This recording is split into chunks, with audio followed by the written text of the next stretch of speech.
तो बात करते हैं नेशनल ट्यूबरक्लोसिस कंट्रोल प्रोग्राम की।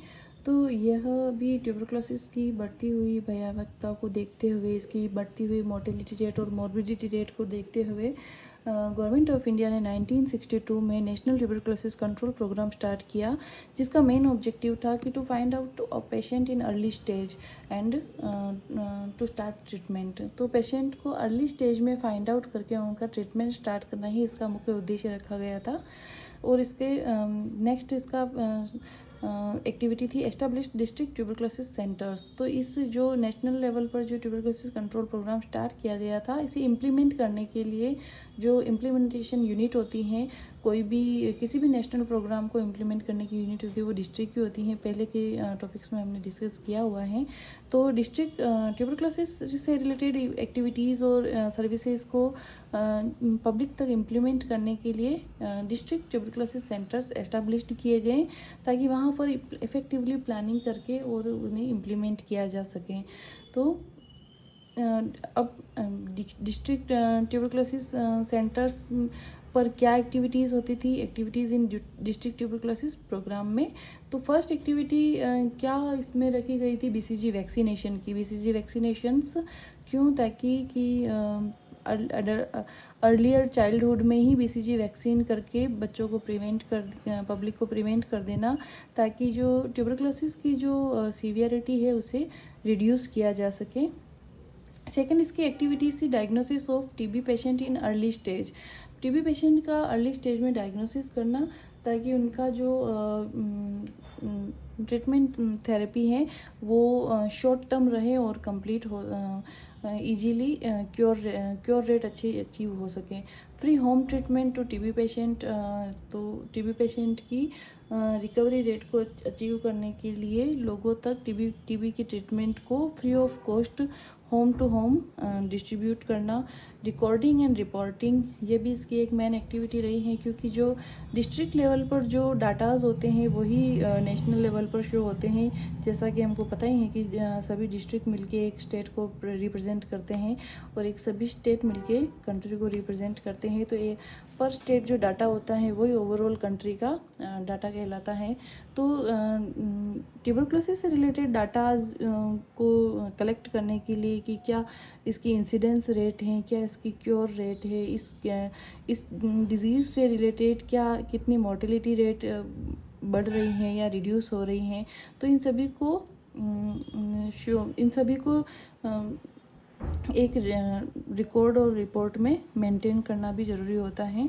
फिर इसके बाद इसमें कुछ कमियां रही, जैसे कि मैनेजमेंट की कमी रही, फंडिंग की कमी रही, एडिक्वेट सप्लाइंग की कमी रही। तो जिसके चलते हुए इसमें कुछ सुधार किए गए और एक नया प्रोग्राम रीस्टार्ट किया गया कुछ नए संशोधन के साथ। तो वो नया प्रोग्राम कौन सा था, रिवाइज नेशनल ट्यूबरक्लोसिस प्रोग्राम। ये स्टार्ट किया गया था 1993 में, जिसके मुख्य उद्देश्य क्या थे कि क्वालिटेटिव स्पुटम टेस्ट, जो स्पुटम टेस्ट है उसको क्वालिटी को इम्प्रूव रखना, ताकि ऑथेंटिकली 100% अच्छे रिजल्ट वाले स्पुटम टेस्ट एग्जामिनेशन हो सके। सेकंड है short term chemotherapy to achieve cure rate till 85%। तो 85% क्योर रेट अचीव करने के लिए शॉर्ट टर्म कीमोथेरेपी प्रोवाइड करना। और IEC information education and communication, इसको शॉर्ट में लिखा है यहाँ पे। I का मतलब इंफॉर्मेशन, E का मतलब एजुकेशन और C का मतलब कम्युनिकेशन। तो ये वेरियस मोड ऑफ ट्रांसमिशंस के थ्रू या मीडिया सोर्सेज के थ्रू गाइडलाइन जारी करना। और फोर्थ ऑब्जेक्टिव था प्रोमोट रिसर्च। तो ट्यूबरक्लोसिस की ट्रीटमेंट मॉडलिटीज़ को इम्प्रूव करने के लिए या नए उसमें ट्रीटमेंट को इम्प्रूव करने के लिए, क्योर रेट को अचीव करने के लिए रिसर्च को बढ़ावा देना। तो ये प्रोग्राम 2006 तक overall country across the country cover कर चुका था और इसकी सक्सेस रेट भी काफ़ी अच्छी रही, जो इसकी घटती हुई मोर्टेलिटी रेट को शो करती हैं। नेक्स्ट इस प्रोग्राम के द्वारा एक्टिविटीज़ देखें तो diagnosis of TB patient under RNTCP, यानी कि रिवाइज नेशनल ट्यूबरकुलोसिस प्रोग्राम के तहत क्या इस डिजीज़ के लिए डायग्नोसिस प्रोग्राम सेट किया गया। तो इसके डायग्नोसिस के लिए सबसे ऑथेंटिकली स्पुटम टेस्ट होता है। तो वो स्पुटम टेस्ट कब रिकमेंडेड किया जाता है कि जब किसी भी पर्सन को 2 वीक्स से ज़्यादा मोर देन 2 वीक्स कफ परसिस्टेंस रहने पर 2 स्पुटम एग्जामिनेशंस किए जाते हैं। 2 इसलिए किए जाते हैं कि इन केस अगर एक केस में किसी प्रकार की गड़बड़ी हो जाए और उसका सही रिजल्ट नहीं आ पाए तो वापस रिपीट टेस्ट करने पर जब दोनों बार पॉजिटिव या नेगेटिव आता है तो उसे सही मान लिया जाता है। तो 2 स्पुटम टेस्ट किए जाते हैं। अगर दोनों स्पुटम टेस्ट पॉजिटिव आते हैं तो स्टार्ट डॉट्स थेरेपी। अगर दोनों स्पुटम टेस्ट नेगेटिव आते हैं तो 2 वीक्स के लिए उस पर्सन को एंटीबायोटिक्स दी जाती हैं। अगर एंटीबायोटिक देने के बाद भी उसकी कफ नहीं रुकती हैं, कफ एज इट इज रहती हैं, तो उसे रिपीट स्पुटम टेस्ट किए जाते हैं। वापस स्पुटम टेस्ट में अगर पॉजिटिव आता है तो उसे डोज थेरेपी स्टार्ट कर ली जाती है। अगर नेगेटिव आता है तो उसका वापस चेस्ट एक्सरे किया जाता है। चेस्ट एक्सरे में किसी प्रकार की दिक्कत नहीं दिखने पर उसे टीबी एब्सेंट डायग्नोस कर दिया जाता है। डायग्नोसिस के बाद बात की जाए तो डॉट्स थेरेपी की, तो ट्यूबरकुलोसिस के लिए जो डॉट्स थेरेपी दी जाती हैं वो भी RNTCP प्रोग्राम 1993 के अंडर ही स्टार्ट की गई थी, जिसका डॉट्स थेरेपी का फुल नेम आपको पता ही है, डायरेक्ट ऑब्जर्व थेरेपी है। यह दो फेजेज में प्रोवाइड की जाती हैं। फर्स्ट है इंटेंसिव फेज, सेकंड है कंटिन्यूएशन फेज। इंटेंसिव फेज की ड्यूरेशन होती है 8 वीक्स की और इसमें 4 FDC और 3 FDC फेज में मेडिसिन को प्रोवाइड किए जाती हैं। ये FDC क्या है तो fix dose combination unit therapy रहती हैं। फिक्स डोज कॉम्बिनेशन यानी कि जो ट्यूबरकुलोसिस की जो मेडिसिन होती हैं उसे कंबाइंडली उनकी टैबलेट्स की नंबर्स को कम करते हुए 4 पैकेट में या फिक्स डोज कॉम्बिनेशन का जो 4 का जो पैकेट होता है उसमें उसको कॉम्प्रहेंस करके प्रोवाइड किया जाता है। जो अडल्ट के लिए होता है 4 फिक्स डोज कॉम्बिनेशन और चाइल्ड के लिए होता है 3 फिक्स डोज कॉम्बिनेशन डिस्प्रेजल फॉर्म में। चाइल्ड में डिस्प्रेजल फॉर्म में होता है, अडल्ट में डिस्प्रेजल फॉर्म में नहीं होता। ये 4 फिक्स डोज कॉम्बिनेशन मेडिसिन होती कौन सी हैं तो ये हैं आइसोनियाजाइड, रिफाम्पिसिन, पायराजिनामाइड और इथाम्ब्यूटोल। ये 4 मेडिसिन होती हैं जो इंटेंसिव फेज में अडल्ट को दी जाती हैं। और अगर चाइल्ड हैं तो उसमें आइसोनियाजाइड, रिफाम्पिसिन और पायराजिनामाइड ही दी जाती हैं।